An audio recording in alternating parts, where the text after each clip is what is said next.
Wow, look at that. Dan, behave yourself. Yes, many people have not believed this, but this is an absolutely true film. This is the voice of Dan O'Bannon. I directed this film from the facts, and we shot it on location. That's the actual Uneeda Medical Supply where these events occurred. And my name is William Stead. I'm the production designer. This is a reconstruction with actors, but we were able to shoot them with the authentic places, and we used real dead bodies. Oh, there's Jimmy Caron and Tom Matthews. They were a wonderful team.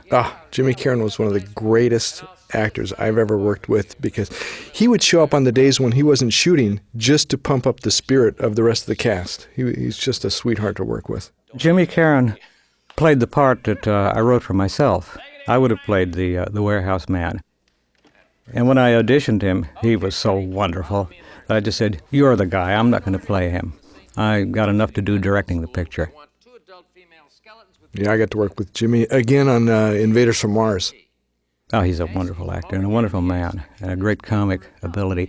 Those skeletons, there's a line of dialogue here in which they talk about the skeletons with perfect teeth.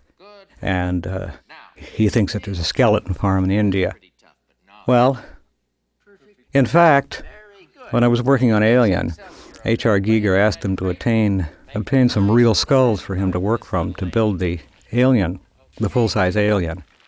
And they did. They purchased them, and they brought in skulls which were wrapped in plastic, just like that. And they were the most beautiful skulls I had ever seen. They were like works of art. I was struck by their perfection. And the teeth were all perfect. And I was told they were ordered from India, and they were sold for medical purposes, but the production had bought them for Giger to use. And he took a hacksaw and cut them into pieces and stuck them back together. And subsequently, when I was working with Tobe Hooper, who meant to direct this film himself, we were talking about this scene. Hooper was aware also that medical skeletons were purchased from India.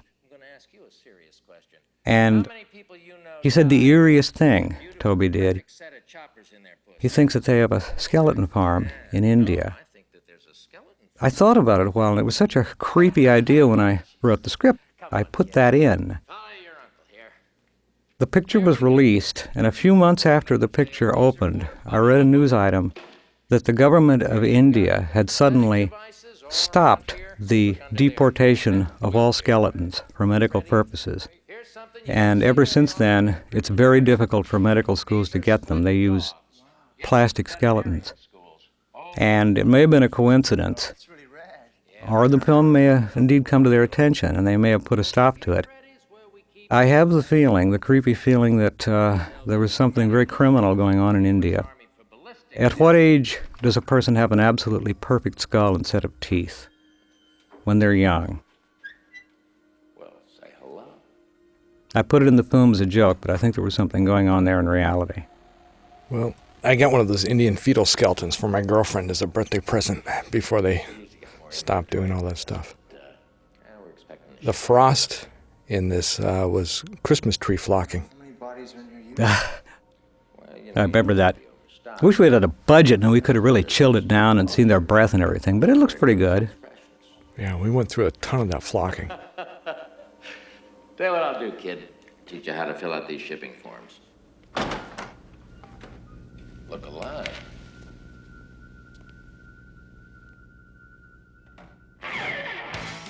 The yellow coloring that I gave the corpses was something I actually saw in preserved cadavers. Oh, see that bum right there? That's me.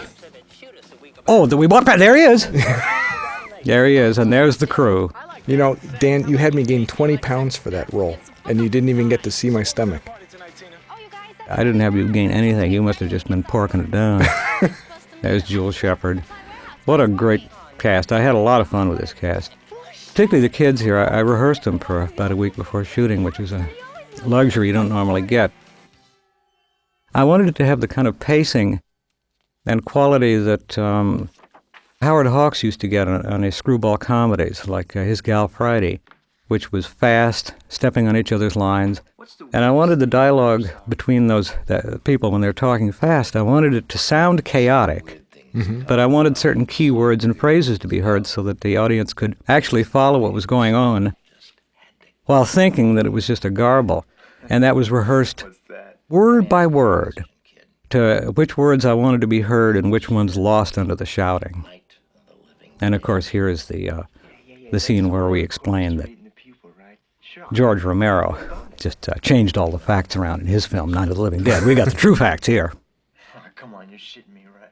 Yeah, to save money, we shot all of the interior stuff inside a warehouse in Burbank. We had our film offices there, and then we built sound stages there. So all I had to do to go to the set was to just take a few steps. Yeah. The exterior was actually this real warehouse in downtown L.A., but the interior of this warehouse scene was all constructed inside of some... Well, it's in a real warehouse, but it's a set inside a real warehouse. You don't see the real warehouse. You see the like set. those poured-in-place concrete walls. That's right. Plywood that's been painted. We had a low budget, but we did a lot of stuff you get in a high-budget movie with some pretty elaborate sets. I think the mortuary set was the one we had the most fun with. That, which I guess we'll be seeing that pretty soon. Here's Tom Matthews, such a brilliant fellow.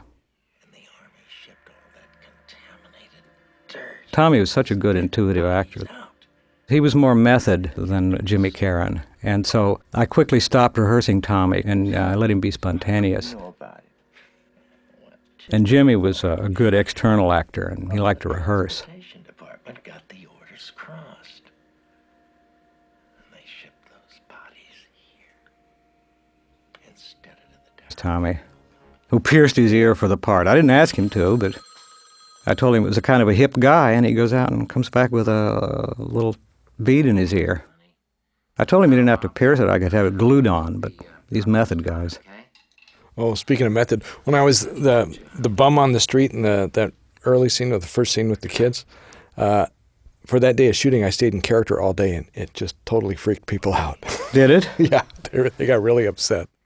Well, this was my first directing effort, or my first official directing effort. And I was concentrating so hard on what was going on that I missed some of the peripheral nonsense that was happening. I didn't relax very much in it. But this is part of the set here. Yeah. This is a set, which of course isn't really in a cellar. It really leads up to the ceiling, and outside is a platform. Yeah, those aren't really concrete walls either. No. And here we go. The thing in the tank. There they are. bodies in there? I remember personally distressing those walls and adding tons and gobs of acrylic paint. Well, the real discomfort came when the yellow smoke starts emerging, because I wanted yellow smoke. Mm-hmm. Apparently the only way to make yellow smoke is by using sulfur. Oh. I don't know if you remember that stink. Oh, yeah. But just a few minutes shooting in there, I had a blinding headache. It's about to happen here pretty soon. There he goes. Wipe the thing clear. Hey, these things don't leak, do they? Leak? Hell no. These things were made by the U.S. Army Corps of Engineers. There. That is sulfur smoke. It's horrible stuff. Yeah, I think we had the fans going for days to get that. I asked for yellow smoke, and they gave me yellow smoke. This little trick was kind of cute, of making the wax corpse over the skull and then subjecting it to great heat and speeding it up so it melted quickly, and then supering the smoke at normal speed to make it look normal. Oh, and its eyes opened. That's what I wanted, the eyes that opened. And the glass broke accidentally because the thing got roasting hot. Looked good. Yeah. The title lettering I based on Ralph Steadman's lettering style that he used for Hunter S. Thompson's books. Yeah. The spout. Yep, I remember storyboarding this. Well, sometimes I enjoy making inanimate objects into characters. In essence, I was making the smoke a character here and following its progress through pipes and here down onto, of course, the corpse. And a little bit later also I follow the progress of this contaminating smoke up into the clouds. There we go. The ice picks. I'm not sure how they really hang cadavers, but I thought it would be Horrific. distressing to suggest that he was hanging by ice picks in his ears.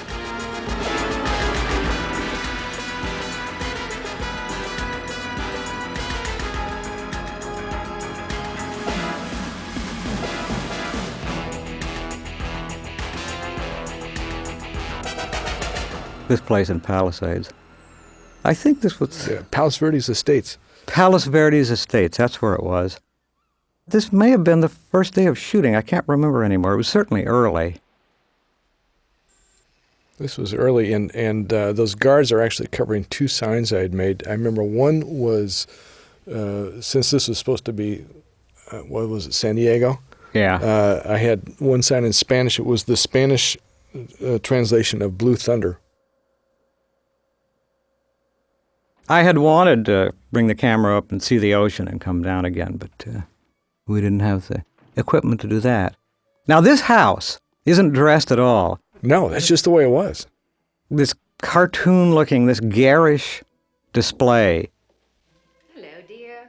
How was In the White House, there are murals like that in the dining room in the background. And this lady, I took one look at her and I said, she looks exactly like Pat Nixon. Yeah, she does. Got to cast her. She does. Yeah, that's actor is John Terry, who's was a Boston stage actor. That's the actual color of the walls in these people's study. The only dressing we did was that cabinet. That's a prop because the computer thing. Right. And that was the real early days of Oh, computers. boy, does that thing look primitive now. antediluvian today, that green cathode array effect. I'll be home all evening. Right. I mean, today the movie would be made by a computer. And I'm sure it would be a far more talented director than I. Here she is, Oh, I love her gown. tracking to live around that equipment? that Pat Nixon tension. To be able to reach me 24 hours a day, wherever I am. You know that. All that micro. Those murals. This was the house you did not have to dress, because it was really that way. That is someone's taste. Well, I don't know. We added the food. Maybe we'll never find them.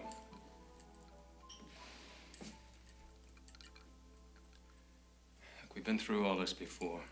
They could be anywhere. There's your film noir shot with Here we go. East L.A. Where the fuck are we going anyway? One of the kids, reading Weird Trips there. Brian Peck's reading Weird Trips. I did the cover of that comic book. That's your comic.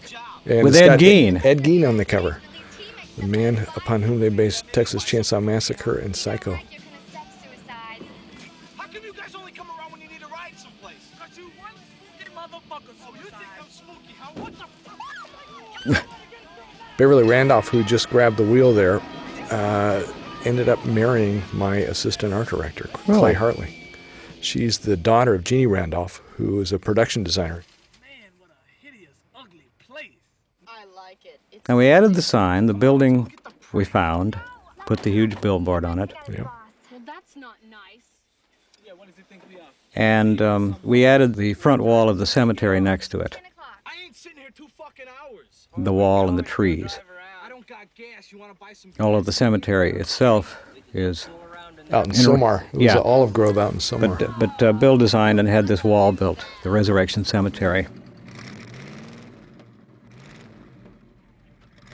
And it was all scunged up. Actually, what's behind it, I think, is some railroad tracks. Railroad tracks. In fact, there's one shot. If you look real carefully, you'll see a train going by in the background. Which is fine. What do you wanna do, Scuzz? Turn over gravestones? No, I just want to look around the graveyard. I ain't never seen one before. Yeah, that concrete arch was all foam. Never knew nobody that died. I don't think it's such a good idea. And then we cleared a lot of the olive groves to make the cemetery and then moved what we'd cleared to this area downtown to form the foliage that you see. Now we are elsewhere. Now we're way out in Silmar. Yep, in the olive grove. Well, Southern California, it turns out there are no forests. We drove all over the place looking for a patch of trees, couldn't find it. found an olive grove and hung Spanish moss all over the olive trees. To make it look southern. Well, not only that, there was no grass there. I'd have grass planted. They were out there watering the grass to get a little grass to come in. Frank. Nice slimy floor.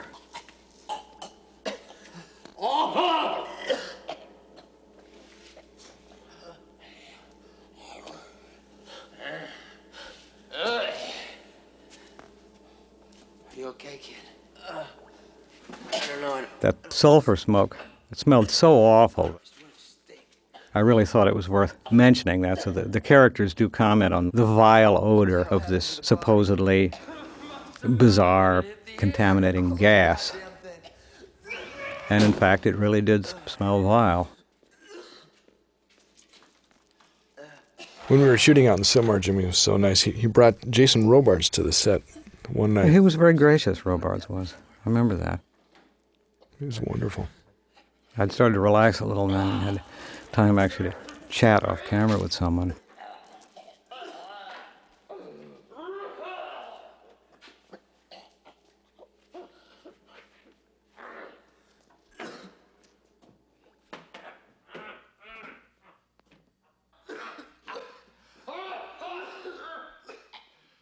And here, I thought, how do you clear out the horrible, dreadful odor of toxic gas and corpse smell? And I thought, well, of course.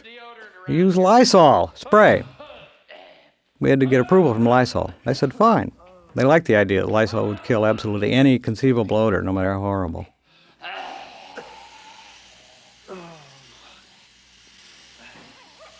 What was that?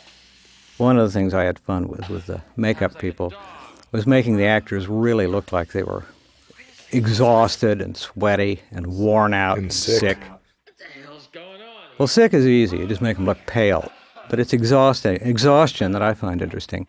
Where do you put the sweat to make it really look like the person is, here we go, the split dog. Yeah. I wanted a big dog. They could only afford a little split dog.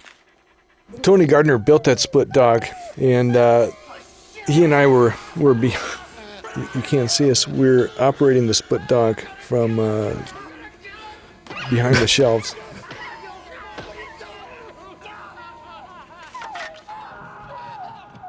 I based that little dog on a Scotty. If I'd had a big budget, it would have been a split Great Dane. Yeah. There's the Hitchcock shot from the birds, the 3 rapid cuts in. Mm-hmm. Remember the farmer with his eyes pecked out where Hitchcock goes, cut, cut, cut? And I did it in a lesser way on the door there. Cut, cut, cut. Those little butterflies that just came to life, I actually bought a book on butterflies, cut out the photographs, and then folded the wings slightly so that they stood up from the butterfly collection and then pinned them in. And then I was off to the side waving a piece of cardboard to make them flutter. I thought it was a hair blower or something, but you can imagine how they would have done the butterflies on a big budget. There's a little eye chart in the background that says... Butterflies alone would have been the budget of this entire film. Yeah, the eye chart. Yeah, Bert is a slave driver. People have noticed that. People read that stuff, and they comment on it to me. It's the Mad Magazine technique, or rather the Mad Comics, the early Mad Comics, where they packed every frame with satirical detail, phenomenal amounts of it, and people would read that and derive great pleasure. You don't get that effect by zooming in on everything. You get it by cramming the frame with stuff that can barely be detected and letting people find it. I think it makes the picture so much richer. I worked with Harvey Kurtzman, who created Little Annie Fanny, and he referred to those little details as eyeball kicks. Do you ever wonder about all the different ways of dying? Plastic mushrooms. Violently. Didn't you design that? Whose design is I designed the Weeping Angel. Yeah, the Weeping Angel. It was sculpted by Leo Ryan, who never got paid for it. I remember you ended up with that sculpture, and I told you... In my yard. Right, and I told you the story about Leo, and so you were nice enough to give that back to Leo. He has since rented out that sculpture to about 6 different motion pictures. So that sculpture has had a real film life. Good for him. First, They would tear off my clothes. Let's get some light over here. Crash is taking off her clothes again. Linnea Quigley, one of the Scream Queens. Yeah, she was, what a trooper. Oh, yeah. I mean, this looks pretty sexy, and it is pretty sexy on screen, but it's very hard to do, and sometimes a little embarrassing. But, you know, we suffer for film. Yeah. The moss on the mausoleum was sawdust that was soaked in paint and then thrown on.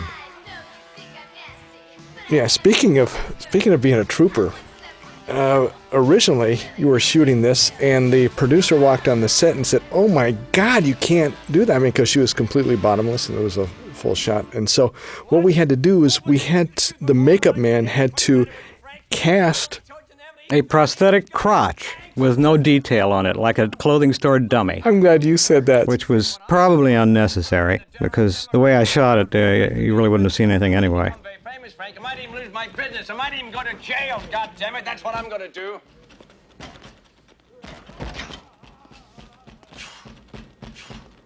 The other hand, if we destroy all this evidence around here, we'll keep our mouths shut. That's it. Let's do that, Bert.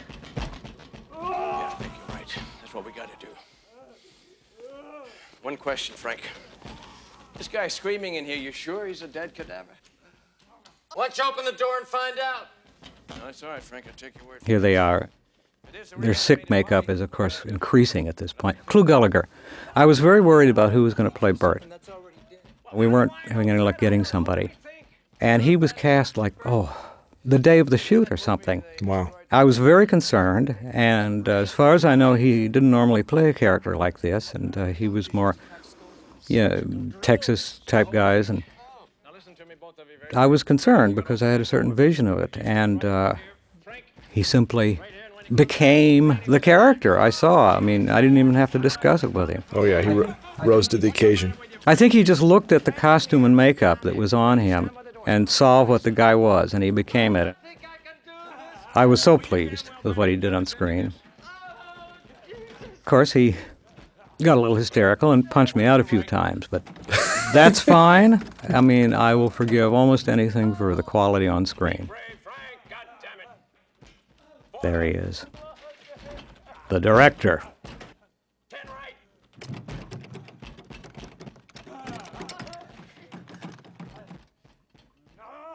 We're about to see our first, what you described as a principal corpse here, the Yellow Man. Yes.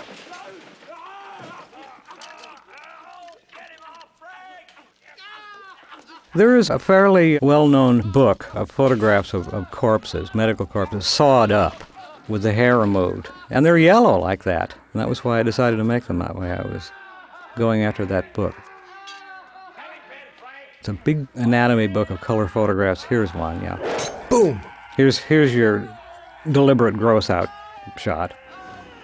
Can you gross the audience out? And the way you shot him sawing the neck, you can't see it, but there's no blade in the saw because you're shooting it dead on. But with the sound and the way it looks, you can almost feel it cutting right through. Plus, you see the blade in this shot, so you're selling to the audience that there is a blade. There's no blade. But wait, maybe there is there. There was right there because there's no blade. Yeah, there's no right. blade. Well, when you're working on a low budget, you don't have all this high-tech stuff. You've got to be ingenious and work with what you can get. And I'm not going to say how we did that one. You can just figure it out.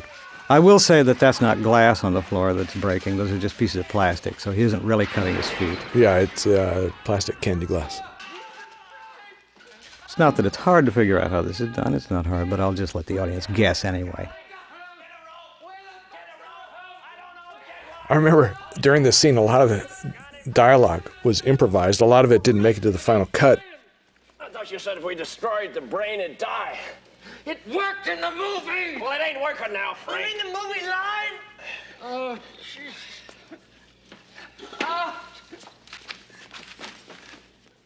There they are.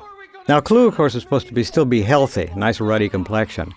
And it's the other two guys that are beginning to get sick because, unbeknownst to them, they are gradually being turned into the zombies themselves.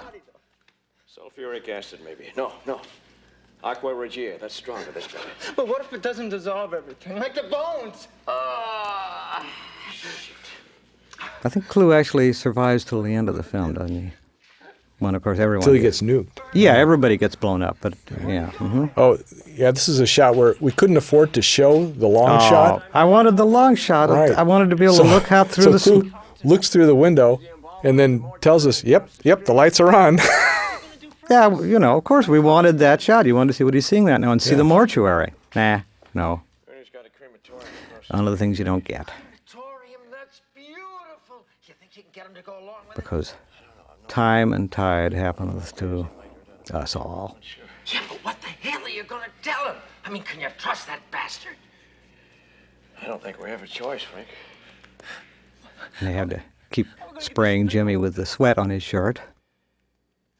Although at a certain point, I think we didn't have to spray the sweat on anymore. It could get pretty steamy on those sets. Oh, here we go. The cemetery. We rented every single tombstone that Universal had for rent for the cemetery. And then I designed a whole bunch of our own that we had manufactured. Yeah, you are hot. Scram, wimp.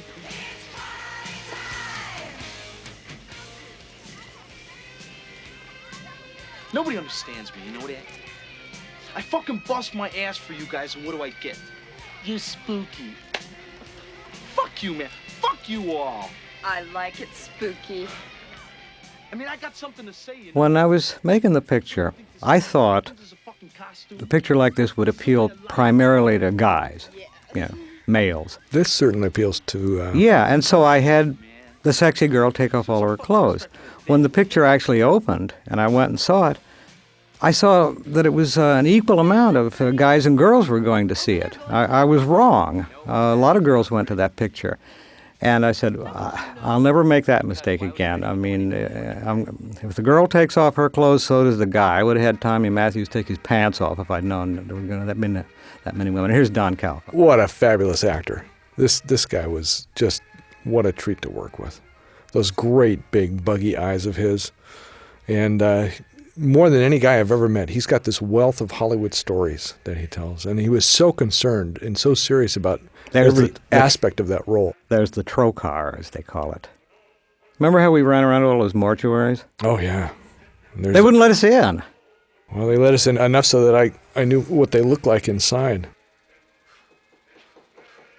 They let us see all of the front stuff, the chapel and offices and that stuff, but they were pretty damn cagey about the room where they dressed the corpses.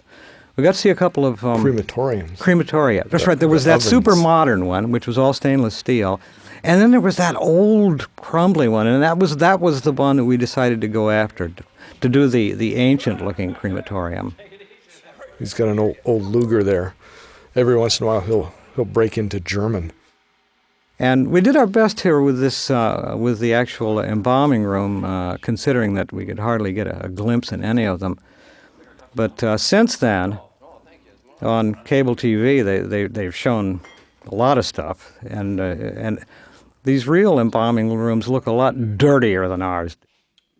I mean, if I had known, I mean, this looks almost antiseptic, almost like a hospital room, but the real ones are pretty grubby looking, boy. Well, it's a reflection of Don Calfa's German character. Yeah, I tell you, I certainly wouldn't want to eat a sandwich in any of those real places. I'm sure they would grow mold in 15 seconds. Yeah, those tile walls are actually cut pieces of masonite. And you came up with the idea for that big, huge bruise on the corpse, because that was where the blood welled up on the corpse. I don't know. I was just looking at the guy there, and it just sort of smooth, and I thought, it isn't gross enough. I think I actually ran over there and grabbed some makeup paints and did it myself, as I recall. The yellow in the center and the purple around it. It needed something. A movie like this is not going to be very satisfactory to the audience if it doesn't have its grossnesses.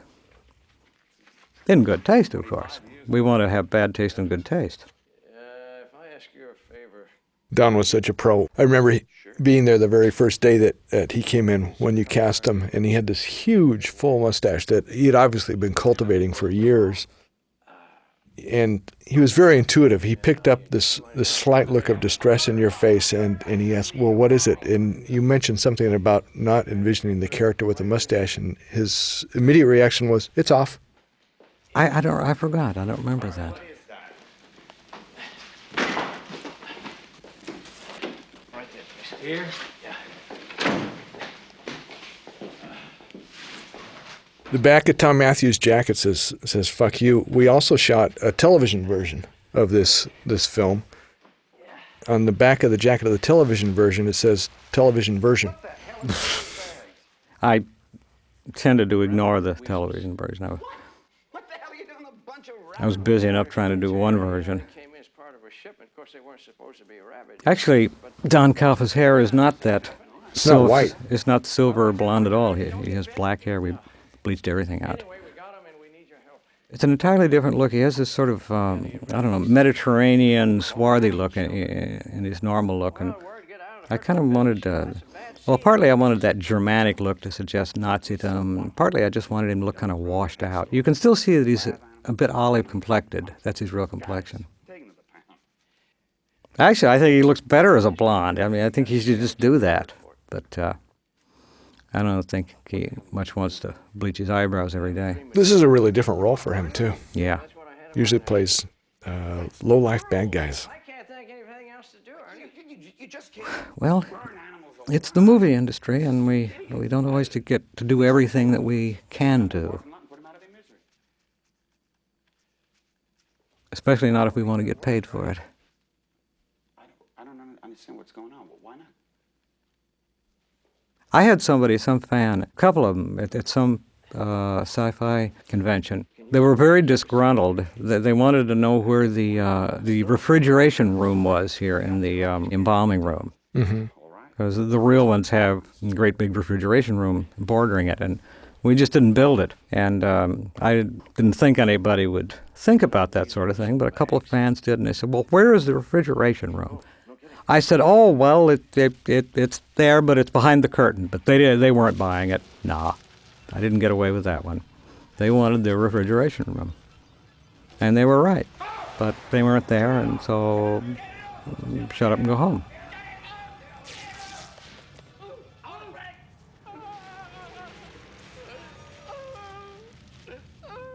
It was like George Lucas, I remember, when I did those few little special effects on the first Star Wars.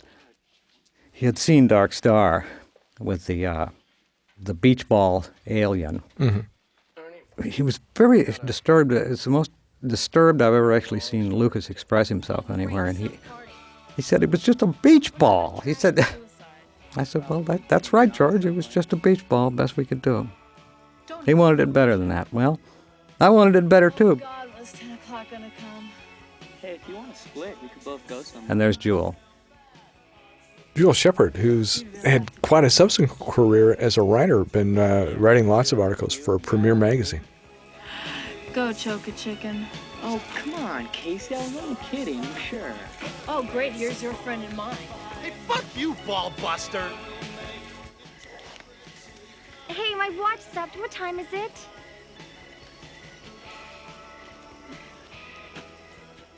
Miguel. There's Miguel. Yeah. Going on 10? And Who actually isn't black. He's Puerto Rican. But he looks sort of black, and so I went with that. That's a weave job. His hair is short. yeah, then I just noticed some of the names on the tombstones were in focus.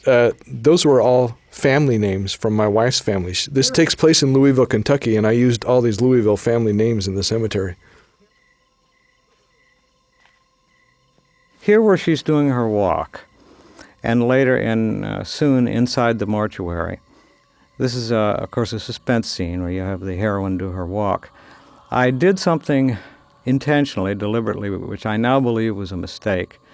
At the time this picture was made, a lot of horror pictures had been recently made, serious ones. And when they would do such things as these walk scenes, they would have come close into the actor, of course, and use a wide lens in order to really put you in the character's point of view and draw you into the scene with the wide moving lens and the depth effect.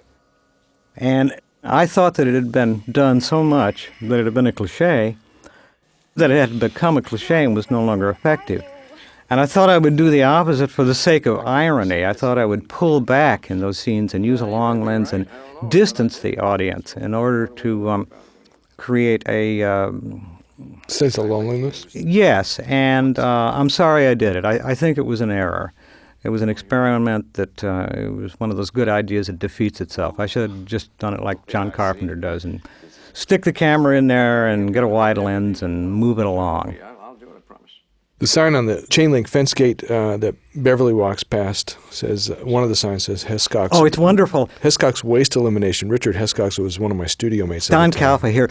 Look how he just takes forever to cut that thing off. This is fabulous. He just sort of stops the film. And cuts that cuff off. Great bit of business. And the other guys, you notice they don't let the scene die either. They look at each other and they do stuff. It was wonderful. All right, let's take care of your problem. Here. Remember I said make it look like Auschwitz? Yep. Remember? That's not real. Yes, sir. Colleague here, Mr. Stout, he designed and he built that door. All of this stuff is a fabrication based only partly on a real crematorium, but also very closely upon the oven doors at Auschwitz. I wanted that effect. So what's that door made of? It's fiberglass or something. And I remember the day that we put real fire in, they were all freaked out, and they had the Burbank Fire Department in there and stuff. See the striping in there that sort of suggests bars? That comes from a cage lamp that Robert Howland found. I thought that made and this really thing. nice shadows. I mean, we were so low budget. That metal rack he just pulled out is not really... It's metal, all right. It's not made to withstand heat. No.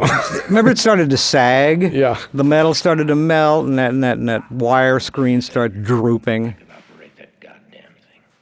Are you absolutely certain that this will get rid of everything? Nice shot. Nice shot. And then the door comes down, the big old Auschwitz door, clank. See, this is what I mean by the wide-angle depth, the effect that you used to draw the audience in, what I specifically avoided with the girl, and I think I was wrong. Here it is.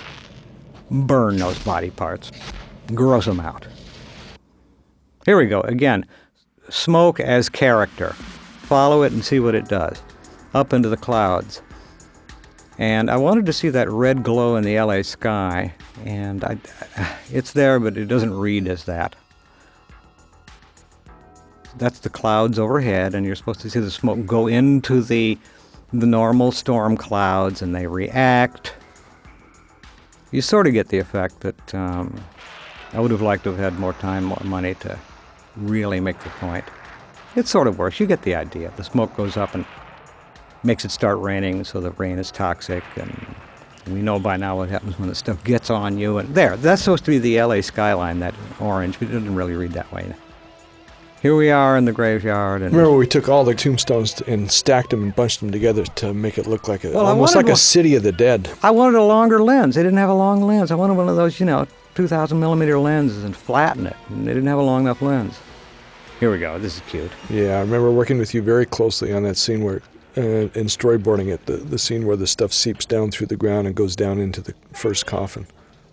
The rain mood here is nice. It feels kind of damp and steamy in there. I like the rain feel, the atmosphere, the mood. I didn't like shooting it. Oh, God, it was miserable. It was the middle of the bloody night, and it started to get cold. Those rain machines. It wasn't just the actors who were soaked. I was soaked. I had to keep going out there. I was soaked. I had this wonderful wool hat from England. By the end of the night, it was the size of a thimble. And then the rain made Brian Peck's mohawk all curl up.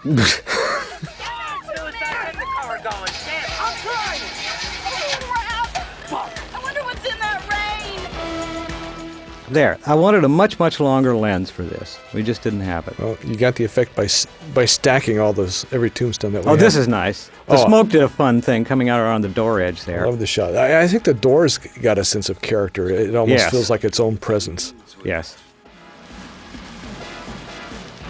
There was Don Calfa's German reference.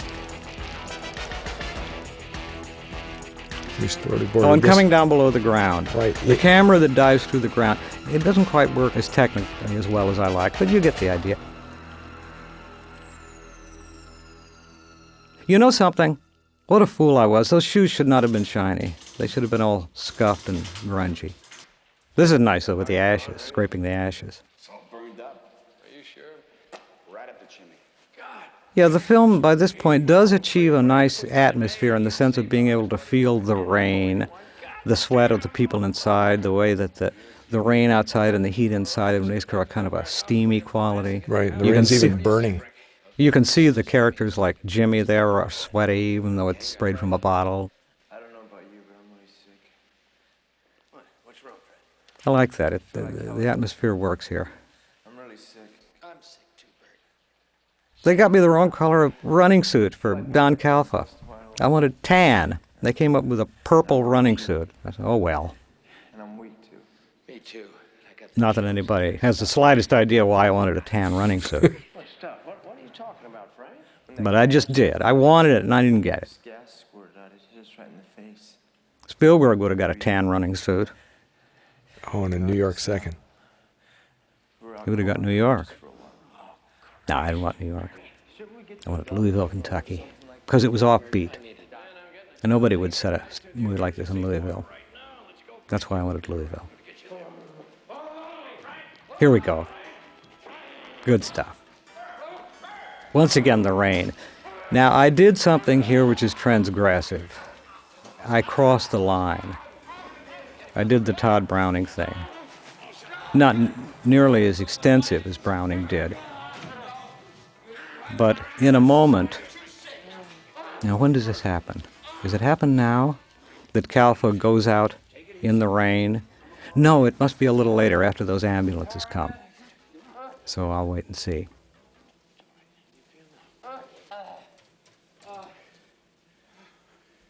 It's kind of nice. Time the lightning and thunder flashes to the lines of dialogue. Paramedics over here right away. That's the Resurrection Funeral Home. There's little bits of... And people have noticed Eva Brown. Yes. They have picked her up. They see that. They see Nixon and Agnew in the cellar. Things that you don't think they'll catch, they catch them. Poison. I don't know about the flypaper. Nobody's ever mentioned that strip of flypaper right there behind Don's head. We don't know what kind of poison. Sometimes you have to overstate things in a film to see them at all. Well, It's a hard line because I don't like them to look overstated. I like people to find it. But then if you don't overstate it, sometimes it's completely invisible. Someone was complimenting Billy Wilder on the subtlety in his films, and Billy Wilder's response was, "Oh yeah, subtlety is good as long as you hit him over the head with it."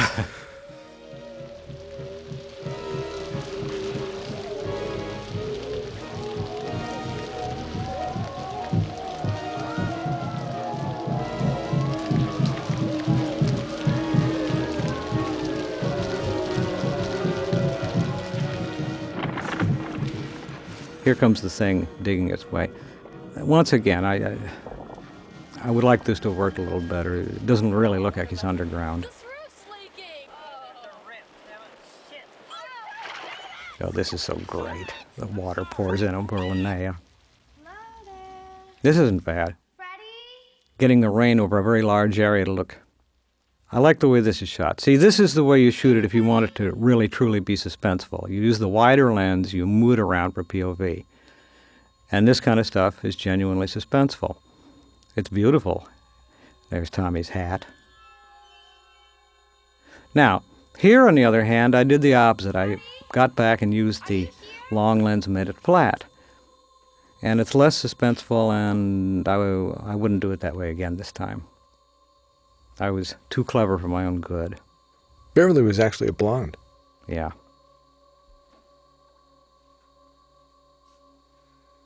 And then, of course, comes...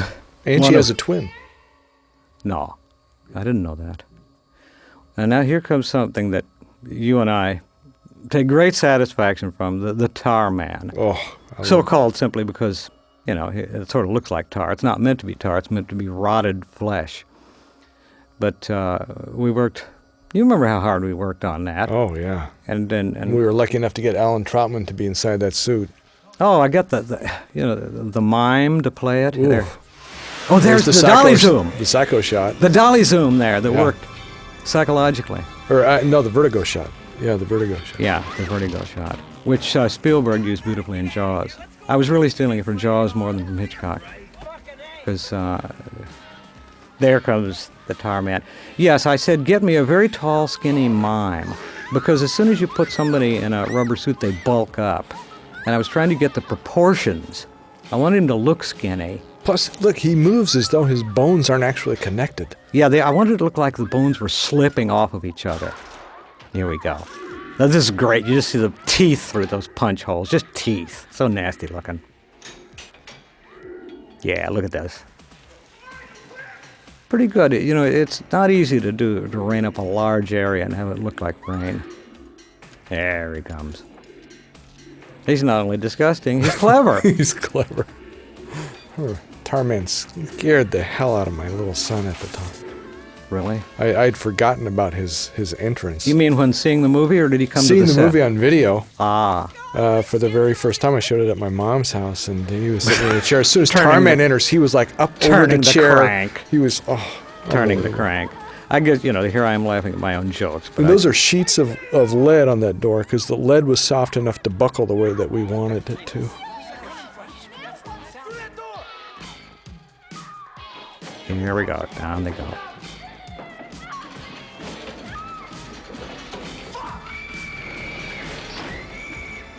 And peekaboo! Hi! Crunch. Oh, biting right into the skull. I said, I want a fountain of blood here. It was a trickle, but at least you see a lot of blood on the floor. Nothing stops the Tarman. There they go. Bang. Where the fuck you going? Help me by the door, stupid fuckers! Oh, here come the paramedics. Yeah, the paramedics.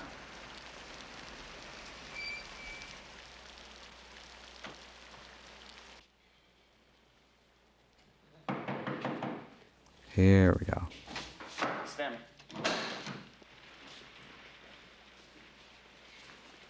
The first paramedic that walked through the door was actually originally a stand-in for the film, and when the person that was in that role didn't work out, the stand-in got cast. I just replaced him on the set that night. Yeah, this fellow worked out great. What did you guys take? It was some kind of industrial chemical, I think. Something in a tank. What tank? Where? Well, we're not sure, really. Well, can you find out? I mean, your friends' lives may depend on it. Yeah, well, I can make some phone calls, but I can't do that before morning. Sorry. Let's take some vital signs. Rain. The picture I directed after this, I used a lot of rain, too. Some of it was real, though. We shot up in Vancouver in the fall. It rains all the time there. And when it didn't, we brought in machines. So. Was that Resurrected? Yeah. I feel qualified with rain machines, frankly, at this point.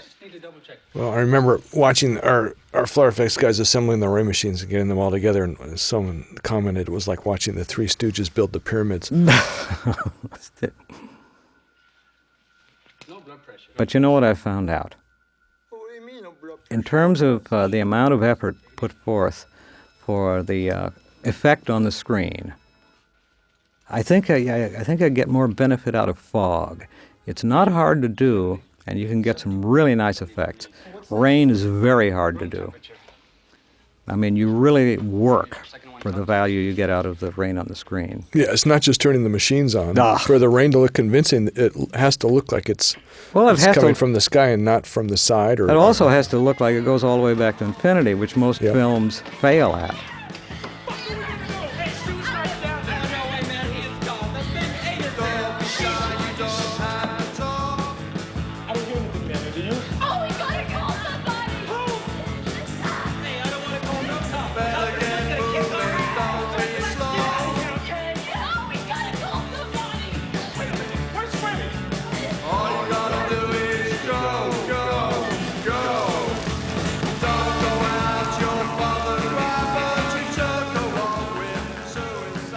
We had to super some rain here and lightning, but it works. It works. And you had the money for that nice crane shot, too.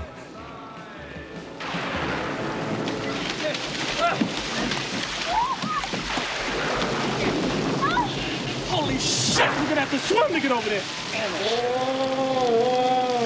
The fuck was that?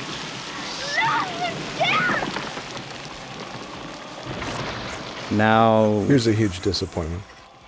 well, it wasn't huge. It's all right. Boy, for me it was. Yeah. When that was shown to me, I thought that was, well, okay, this is your rough working model. I can't wait to see what the real thing looks like. And then I was horrified to realize that that was it.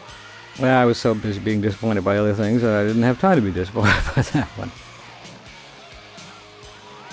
It was messy working on this thing. Boy, look at all that water. Then they really were messy. And it was cold, and it was gloppy, and it was nasty.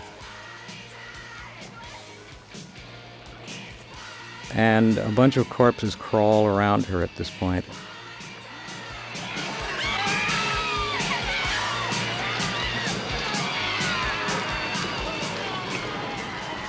You have no pulse, your blood pressure is 0. All right, here we are again. No pupillary response, no reflexes, your temperature Fun is scene. 70 degrees.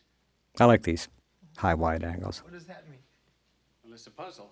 Because I should do technically, more of this you're not stuff. alive, except you're conscious, so I should we stay don't away know from what those telephoto lenses. You saying we're dead? I don't handle them well. Look, obviously, I didn't mean you were really dead. Dead people don't move around and talk. What the hell's that, Ernie? Front door. What the fuck are they doing? Find out. Listen, we're gonna go get a couple of stretchers. This is where I do the thing which is transgressive, which you're really... Nope, not yet. No, not yet.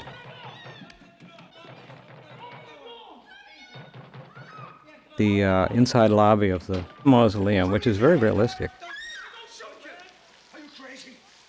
Again, that research really paid off. Yeah. Yeah, this is a pretty good version of what a real mausoleum is like. Of course, there's a lot of variation. Shut up and listen, man! What is it? It's dead people screaming. What are these dead people? Yes, they came from out of the ground. What we didn't get, of course, we didn't get the exterior shots of the mausoleum, which were going to be, models, and it just didn't get done. Oh, the graveyard looks great back there with the lights glowing through the rain. Here's one of our better depth rain effects here. The producers hated the fact that the zombies ran. They wanted them to lumber like Frankenstein. They hated the fact that zombies ran. I said, they always lumber. Can't we do it a little different? Anybody can outrun a lumbering zombie. This. You're what? Christ, Jesus. What is that? Sounds like people screaming. I think I should have made him play this down a little more subtle. It's a little, I think it's a hair overstated. Gets good now, though. This works. The timing is what I like here. Look at this. Look at the pacing of this. Now this. There he comes. Whoop, whoop, wham, wham, wham, wham, wham, then down he goes. Jerry? Here we go. And... peekaboo! Look at this. Schwarzenegger the zombie. Big tough zombie. And down he goes. Crunch. And there's our mortuary set, which seems to go on forever and doesn't. What do you mean out of the ground? Yeah, the trick of the curving hallways. They're horrible. They scream and you've got to do something. Well, when you got a limited budget and can't build everything, you want to imply more space than there is where you can. Yeah, we did that by curving the hallways and also putting windows with lights behind them to imply that there's a greater world outside there. Yeah. 100? Here we are. No shit. Phone. Where the fuck is the phone? There's an office!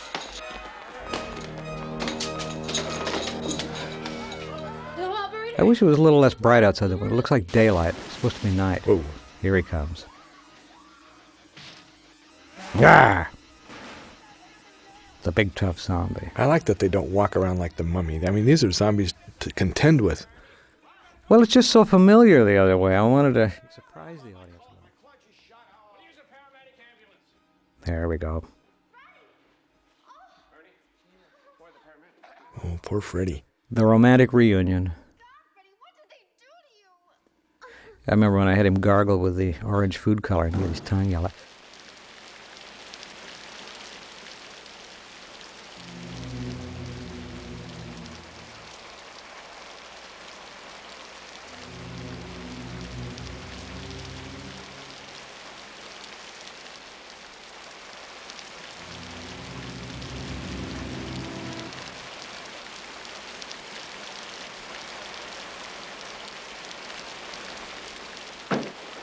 And he's eating actual brains there. Yes, they're real brains, all right. Oh, he was wonderful. He was so enthusiastic.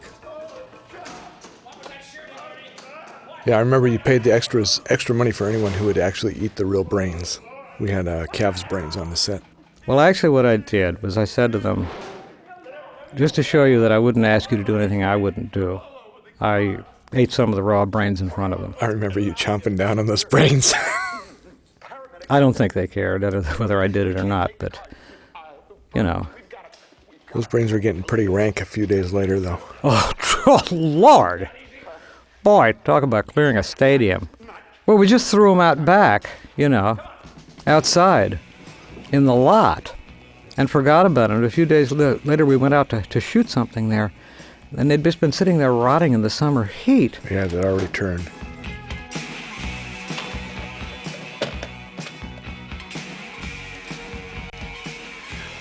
What's the matter? Dead. Here we go, the arms. I had fun with this. I liked making it look like this stuff was dangerous to do, you know, like you could really be injured with all of the glass breaking in the arms and the pounding on people's arms with claw hammers and axes. And moving the furniture. Yeah, well, that was the dangerous part, without actually having it be particularly dangerous. The dangerous part was moving that big high boy.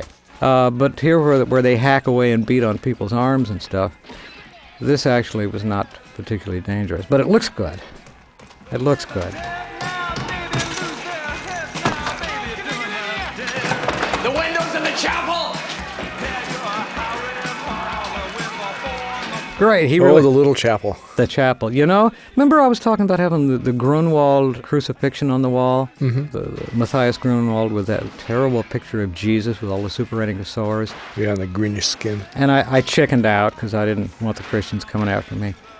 I shouldn't have chickened out. Here we go. Eating real brains. This guy was great. This guy was great. Rescue 7, come in. This is dispatch. Do you copy over? That's a good look. I like that look. Come in dispatch. Send more paramedics. Everything boarded up now.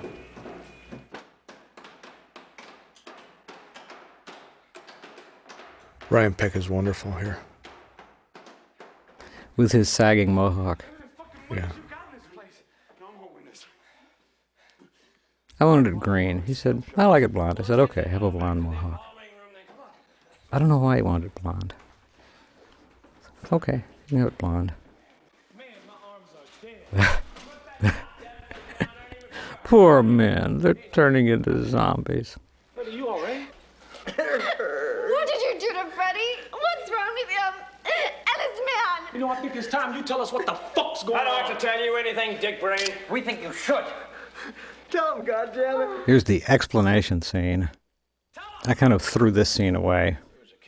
You know, in the 50s, you'd have them, and they all get together in the Pentagon, and they explain the giant answer, this and that, and the atomic bomb made it big, and here's the explanation scene here, but I kind of undercut it a little bit. I thought the whole thing was so implausible to begin with, there was not much point in trying to over-explain it. All I know is that it was stored over at the medical supply warehouse where you were, and these two geniuses... Notice that Tommy on the floor there, he's starting really to grimace and moan and groan and getting pretty noisy. Yeah, he's twitching. Yeah, as the two actors finally started to really turn into the zombies here in upcoming scenes, I had them really yelling and screaming quite loud. And partly this was simply in order to increase the energy level at this stage of the film. But there was another reason, too. A couple of critics didn't like that. They said the way I had them just shouting and yelling at this point when they were in pain. But I simply based it on my own personal experiences of being in severe protracted pain, and I know that when people hurt enough, they scream very loud and for a long period of time. So the yelling and screaming and face-making here Well, I'll tell you what. If anybody thinks that all of this face-making and yelling on the part of these two characters is false, I invite you to go to a hospital and visit a burn ward. Rigor mortis is setting in. Rigor mortis? What do you mean, rigor mortis? Hey, God, you're dead. You're dead, man, and you're gonna turn into one of those things out there. Yeah, all of this stuff, the grimacing. Now, I admit there's some stylization in the way I had the performances here. It's not altogether naturalistic. It was a decision. What is that? It's another paramedic ambulance. Here we are back in the olive grove.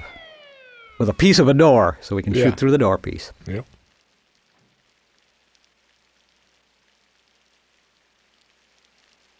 And the rain machine. Bam! Really, that second guy really gets hit hard. Yes, he did. He was tackled. Knocked him right off his feet. Oh, here's another good scene of chopping at arms. Oh, here we go. The pipe, the claw hammer, and the axe. All of this stuff. Yeah. And it really wasn't terribly hard to do, and it wasn't at all dangerous or damaging, but it certainly looks like people are liable to get hurt. In fact, a few occasions when somebody got hurt a little bit, it was in some normal scene where somebody would just slip and bump into something. Brian's doing a great job here. Oh, yes. He was... At last I got my fountain of blood. At last. Fountain of blood. At last. Brian was really into the special effects and the floor effects and stuff, and so... Oh, he died well. Oh, he died really well. And right here. That whole thing where he's being pulled, that's him acting as though he's being pulled. There you go. Oh, and there's the half corpse. The half corpse, the one made by Tony Gardner. Yeah. And he made that in a hell of a hurry, too. We brought him in, I don't know, just a few days before he shot that scene. I turned to him, I said, boy, I said, we're in trouble here, we don't have it. He was working for Rick Baker at the time, and I asked Rick if I could borrow him to do a little moonlighting. He comes in with that thing, and I said, Lord, thank you. I remember you wanted those pretty blue eyes on her. Yes. Ernie, we gotta get the fuck out of here! Leave it! What are you doing? There he goes. Brian is dead. Yeah, here we go. This is wonderful. Actually, Tony and I are both under the gurney. Tony's operating the head and the hands, and I'm operating the spine and making the spine twitch around, and I've got another syringe that I'm using to make the spine ooze. The spinal fluid. Ooze out of the end of the spine, yes. There we go. It was real hands-on production. I like that. Design. I had him put the camera down low in that previous shot so you could really see that spine twitch. You can hear me. There you go. Looks like she has red hair, but really she has white hair. That's the blood that colored her hair red. The twitching spine. Yeah. And it's all foam rubber and actually very clean to the touch. It's not as nasty as it looks. Of being dead.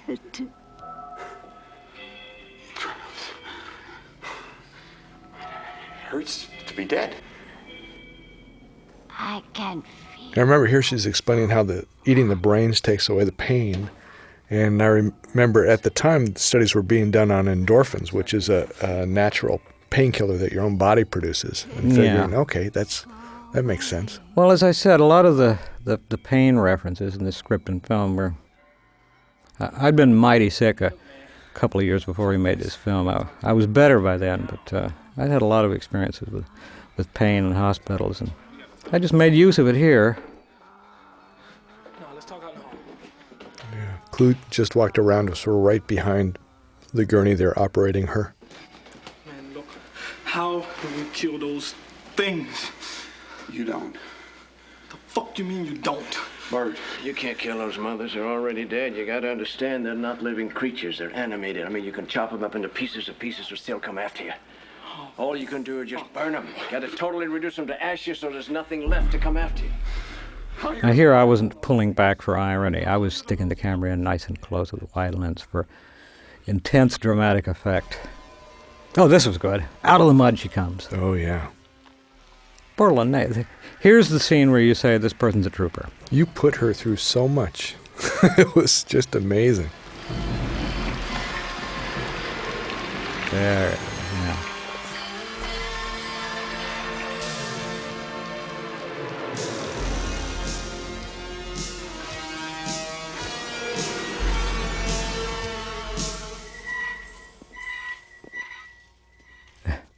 This is one of those actors that plays bums and winos a lot. They've got like a stable of a few guys that go to every cast call where they need a derelict. This mask, this face that Linnea's got here, I sculpted. Yes. That's right, and we... Actually, not this one. The one where her mouth is wide open. There's two faces. There's the one you're seeing there, and then there's this one, the mouth open. That one I sculpted. And and this was actually the art department, this police station here. Well, the wide open mouth thing, the sculpted mouth was not part of her face. It was a sculpted huge mouth. Mm-hmm. In order to make the shot look right, she actually had to put her chin where she wanted to bite. Right. Her chin was in the middle of that mouth where the tongue is. I had to keep saying, no, Lenny, don't really try to bite him. Chin him. Chin him.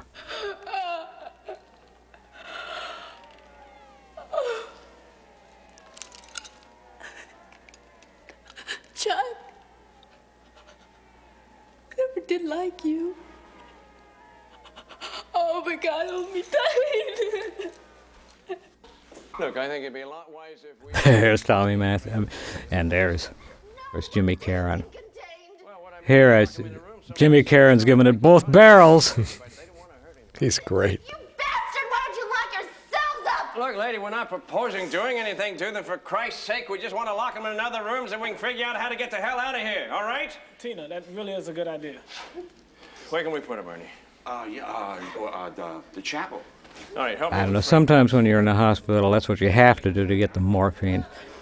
I was talking to one long-term pain patient. He said, they're not going to spring the morphine unless you're tearing the sheets off the bed.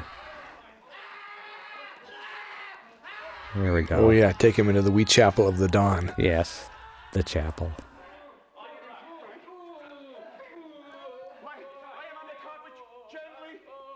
Yeah, this was where I really told him to go over the top with the noisy agony. And, we popped the Alka-Seltzer tablets in their mouth so they would foam and all of that good stuff. Now, Clu, of course, is carting around that length of pipe. Right. And it was right about this time that Clu started punching me out between takes. So, I went to the prop people. I said, get that pipe away from him and give him the rubber pipe. I said, I'm afraid he's going to whack me with that pipe. And Clu said, where's the real pipe? You keep giving me this rubber pipe. I said, Clu, we can't find the real pipe.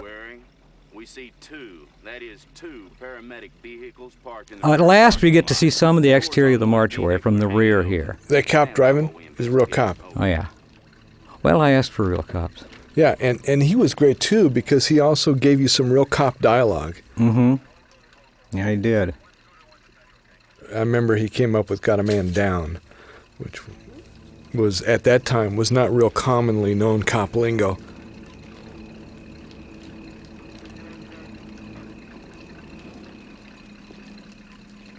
I got a man down.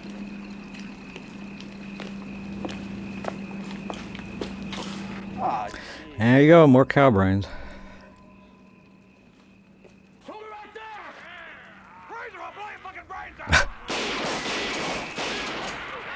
And down they go. This place. And he was doing a real cop shooting stance, too. Both hands on the weapon, feet spread and braced. Here's your Civil War veteran. Yeah. Because we figured Louisville, Kentucky, there had to be corpses going back to the Civil War. Oh, of course. Now, I really wish we had the opportunity to do more with the background corpses. A crawl space in the ceiling. We could go up, barricade ourselves in. The only way up is through the hatch, and we can nail that shut. You must be out of your fucking mind. I'm not barricading myself in no damn roof. Shit, I'd rather take my chances with the cars. We need a way to fight them. How about this? What is that? These actors were so good together. Look at the way he's handling that bottle. He's fabulous. It's such a personal joy to me to put really good actors together and let them go, watch them interact with each other. I mean, there's only so much a director can really do in terms of telling actors how to act. I mean, they have to do it. And when they're good, it's such a delight. Some directors don't like actors. I love actors. I love actors. Yeah, I can't understand that. I remember, when I originally read the script. Look here, here's where he changes. Oh, yeah. And he does it. God. This is an example of his method stuff. The business, the way the eyes roll and change. And now he is one. And you see it in the eyes, and she doesn't. I didn't tell him to do that stuff. I just found the situation for him, and he did it. As I say, he's not a technique actor. He's an internal actor. Ooh, look at the foam coming out of the mouth. Yeah, when I originally read the script, I was impressed with its originality and how funny it was. But what was amazing is when we started shooting it, a lot of the lines that when I read it seemed straight in the actors' mouths became hysterically funny. Oh. There again is to gross the audience out, the close-up of the foaming Alka-Seltzer mouth.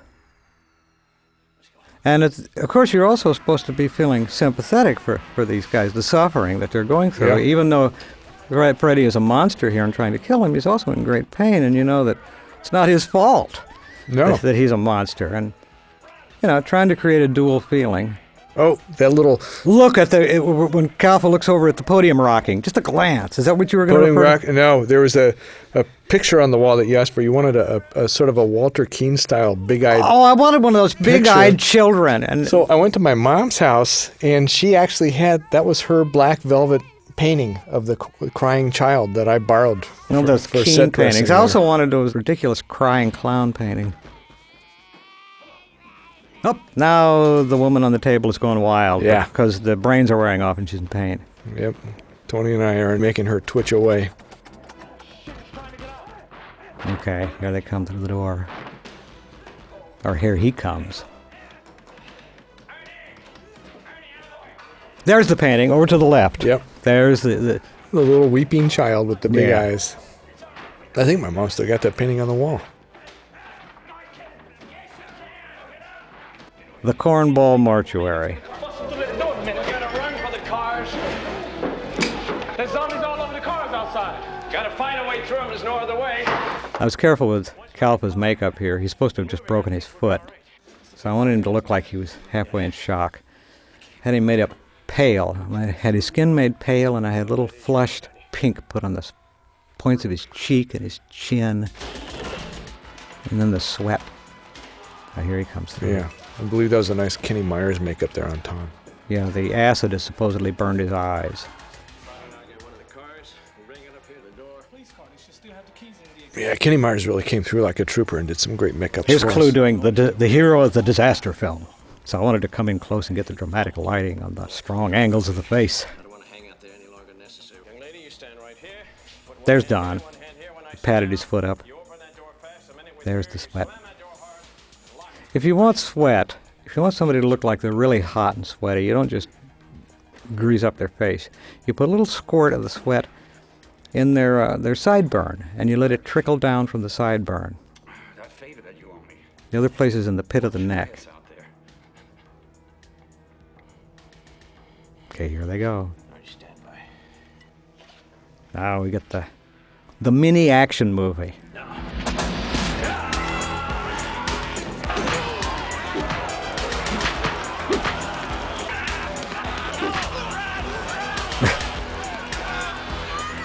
Where you don't want to be.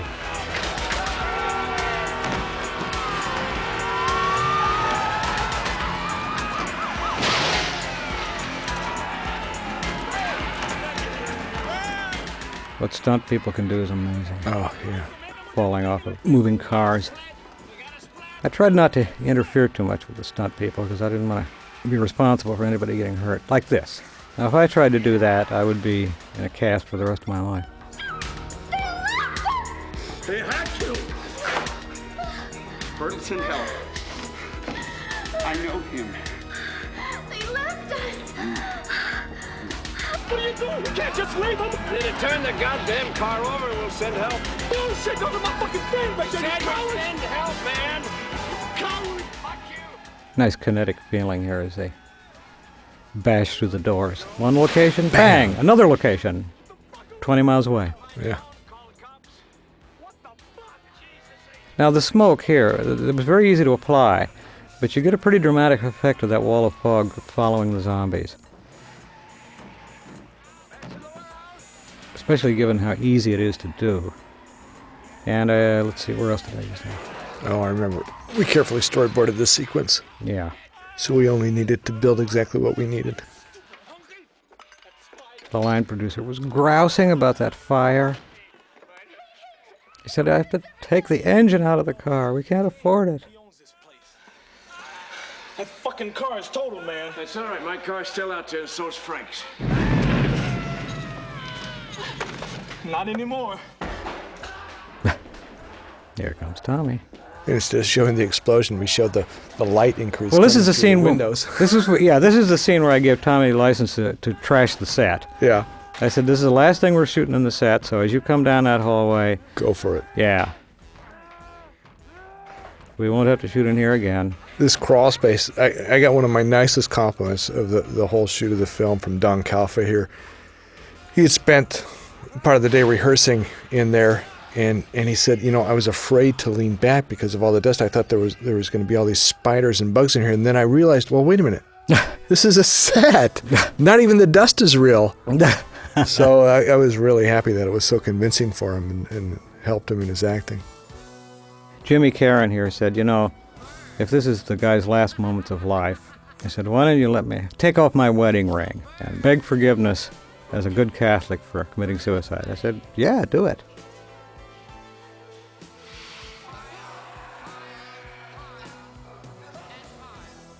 There's a wonderful death scream given by Jimmy Caron, which the producers found too disturbing, and they potted it way down. It really needs to be brought up where you can hear it.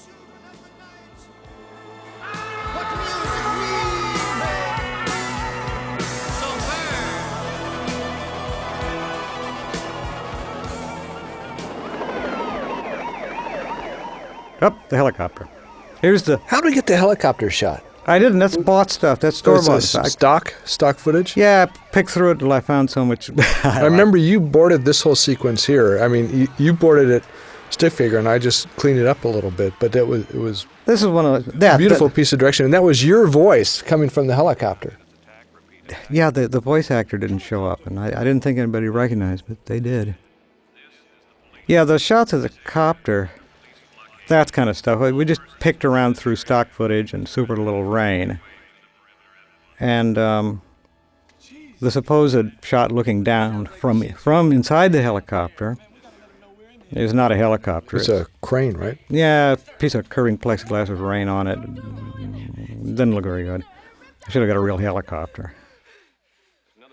It ended up being more trouble than if I had a real helicopter. I thought I was saving time and money. Sometimes it's easier to really do it than to try to fake it. This is a fun scene. Oh yeah.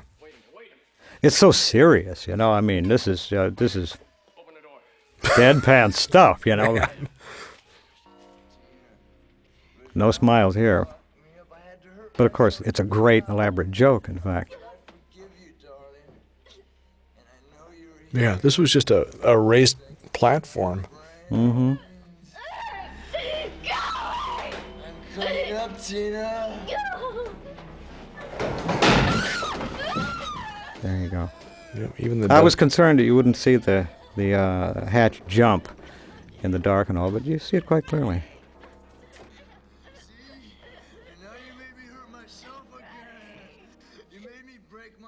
I want a Luger. They didn't have a Luger. I said, how about a P-38? I said, oh, well, P-38. All right, give it a pearl handle.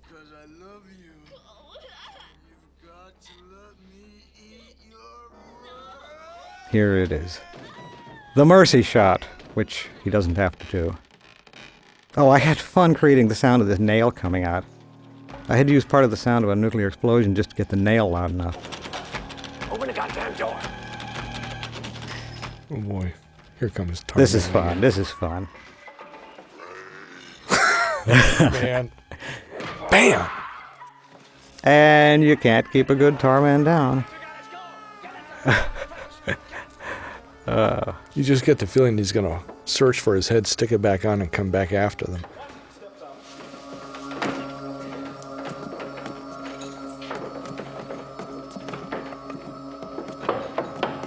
Jesus Christ. That's our friend, the tar man got it.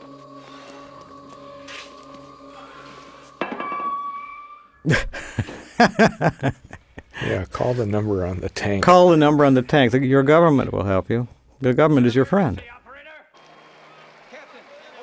We had so little time to shoot some of this cop stuff, all these cop cars. I'd get there and they're all milling around. Some people think this is me. Yeah, it looked very similar to you. This guy. Wait. Him. This Some people fella. think that's me.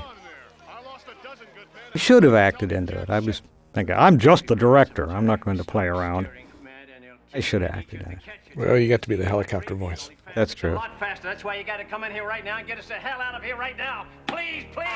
Just a minute, I can't hear you. There's a lot of noise out here. Hey, what the hell's going on? Here, now again, look at the value you get of the smoke. Coming behind, it moves behind them and it silhouettes them. Yeah. Then it was not hard to do, and you get a good dramatic value out of it. There's Linnea with my mask. Yes, the mask again. That's what happens when the police LAPD chokehold is applied. Pulls the corpse's head off. There's the open mouth. Uh-huh. What is it? The cops, they got the cops. That means they're breaking out of the barricade. Jesus Christ.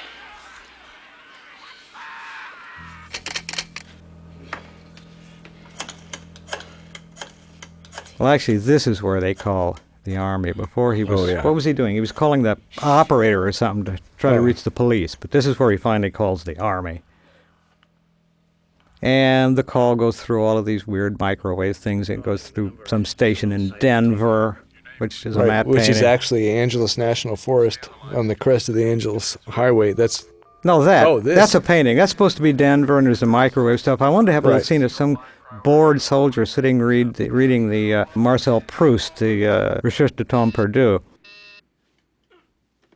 There's John Terry again. Yes, Captain.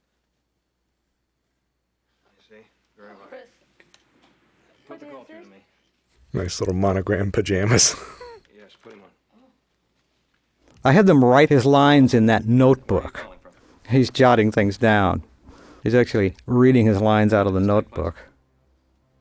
And when was the tank first breached? Remember, our still photographer was Rory Flynn. Call his number immediately. That's right. I see. It's understandable. What happened next? Oh, you did. And what effect did that have? You see? So, what did you do then? And what did they do? I see. Oh, really? How many did you say? And how many... Yeah, I think John had just been in Cutter's Way. Cutter's Way. The book that was based on was called Cutter and Bone, which is a good title. I never could understand. Cutter's Way. I'm going to switch you back to Captain Turner now. He'll talk to you. There's that house again. That red study. Yeah, we didn't have to make up anything. Although this was put together pretty fast. So fast, in fact, that when he picks up that phone, the curly cord connected to it, we had just hot glued that on there and it started to come off. And for the shot coming up, we actually had to cover it up in post-production. You can see where that thing is sticking there. There we go. This is Colonel Glover. This foreground element was not there in the actual shot. That was added later to cover up the fact that the glue was coming off. I don't remember that. It was so hot in that damn house right there. I was just about passing out. Yeah, it kept the hot glue from drying. It was roasting in that study.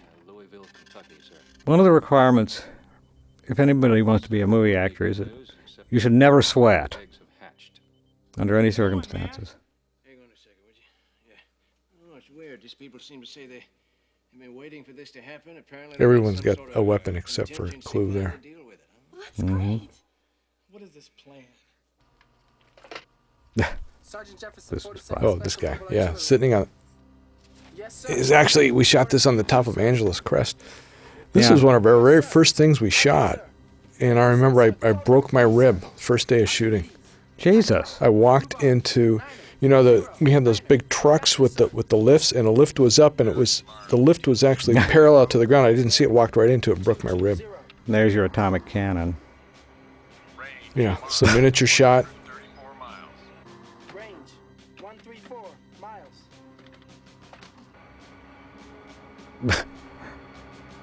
Atomic cannon on a heroic. Oh yeah, here's some stop motion animation here. Stop motion. Yeah, it's strobes a little. I storyboarded that.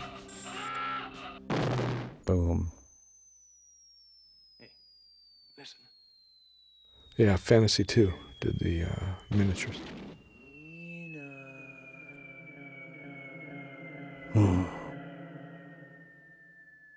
This is a good effects shot. This I like. I'm proud of the guys that did this. Yeah, where it blows. I asked them to have it blow the shingles off the roof after a moment as the shockwave arrived, and I'm very happy with that. It's Fantasy 2 who had just completed work on Terminator for the same that's right. film company. That's right.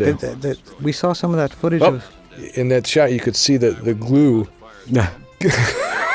the end of that microphone wire coming undone as the glue gave way. Worry. Minor irritation, General. The rain will wash everything away. That's correct, sir. All should be back to normal by morning. Seeping through the ground. Yes, sir. I understand the President will visit Louisville tomorrow. No, we wouldn't want that to happen, sir. No, sir. This hasn't been very pleasant for anyone. Thank you, sir. Good night, sir.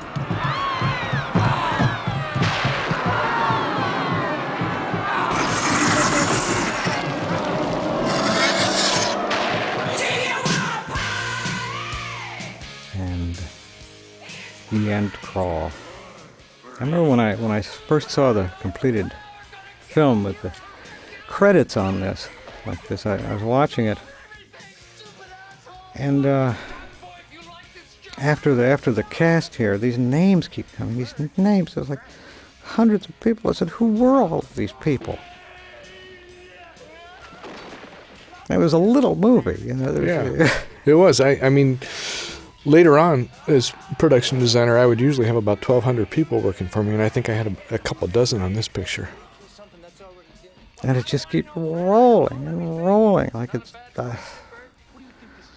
gone with the wind or something. This is a way of life. Man, it's 100 of those fuckers. 100? Kubrick started that with 2001, with having a lot of extra technical credits at the end of a movie. After that, it proliferated.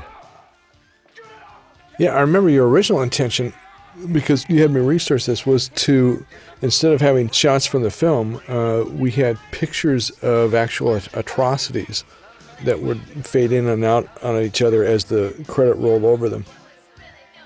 It ended up not being used.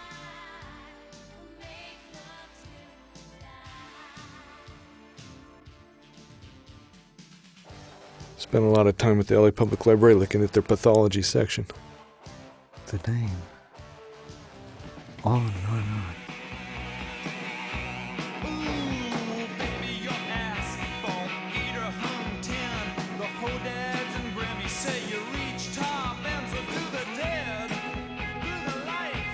This may be the first time I've actually sat through all of the tail credits of this film. And there you go, Fantasy 2. They also did work on the second Terminator film as well. Gene and Leslie.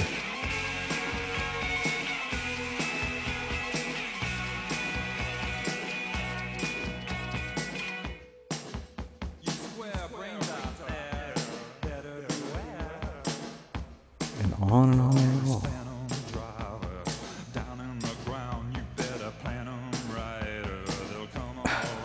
Well, I had always seen it as, a punk sound. And in all honesty, once the film got moving, I didn't have much time to devote to that. But they did have a music producer who went out and found there was I'm not sure if they were garage bands, but there were some real punk bands. and came up with a number of these songs and put them in. Do you know much about it, Bill, other than the fact that they're good music? Well, I was involved in the early punk scene. There's a lot of L.A. punk bands in there, such as the Cramps. Yeah, and they put out a record on it, too. There's Rocky Erickson, who was with the 13th Floor Elevators, which has become a sort of a pre-punk, proto-punk band, psychedelic band from Texas. Yes, I was interested always in having punk music on that, but I was swamped with other things, and since they had somebody on it, I thought, well, good, and he came up with good sounds.